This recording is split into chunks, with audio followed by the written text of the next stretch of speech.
Today we take a look at one of the most majestic creatures to be found amid the wilds of Glasgow's West End. A creature so awe-inspiring that its likeness has been reblogged countless times on every social media platform imaginable.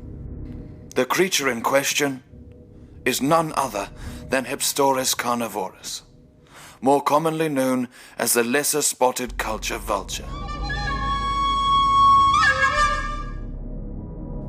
While its standard diet consists of Nicaraguan coffee, clove cigarettes, and low-fat hummus, it is best known for its other predatory habits.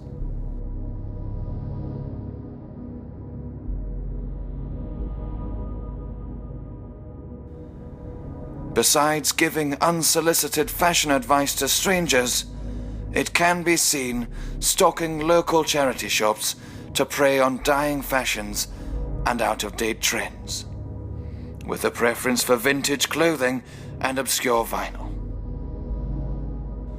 It could be said that the more ironically naff the fare is, the stronger the attraction, as the vulture thrives on being slightly behind the curve. The tactile pleasure derived from this process is both sexual and spiritual, and acquisition of these garments will leave the vulture with an inflated sense of self-worth, something it will need if its ego is to survive the harsh criticism of its peers. Having temporarily satiated its hunger for clothing, it then moves to new ground, seeking out early dubstep and garage compact discs in the hope that they will somehow appreciate in value like vinyl. Failing that, it will frequent record stores themselves, looking for something a little more dated and tasteless. In fact, it could be said that the more tasteless the better, though this correlation is yet to be scientifically proven.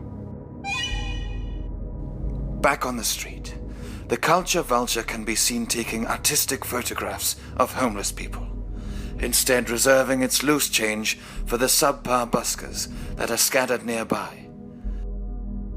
They play acoustic reworks of popular R&B ballads. Finally, after having traveled a considerable distance, it's time for our vulture to roost at either a boutique, bar, or cafe, and pretend to work on a terrible contrived screenplay.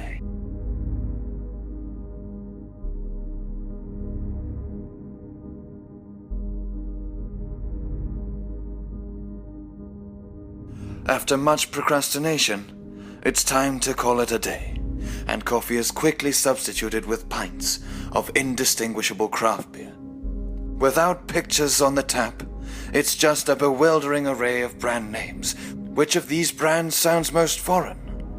Or is the local brew preferable? Ah, he's found something. Sounds exotic. Doing the same as others to express his individuality is an unmistakable trait of the culture vulture. The only real documentation we've had comes from arbitrary selfies which it will post on any given occasion. Another feeding frenzy.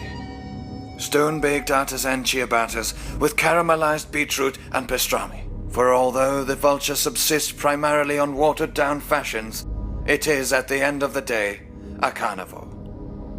Alas, this time it is not to be, and instead, he opts for an array of continental cheeses. Well-fed, he fiendishly caresses his new purchases and reflects on a productive day of effectively doing fuck all, before returning home to his job as ghost producer, making counterfeit Vest House remixes for a poor-quality Taiwanese YouTube channel.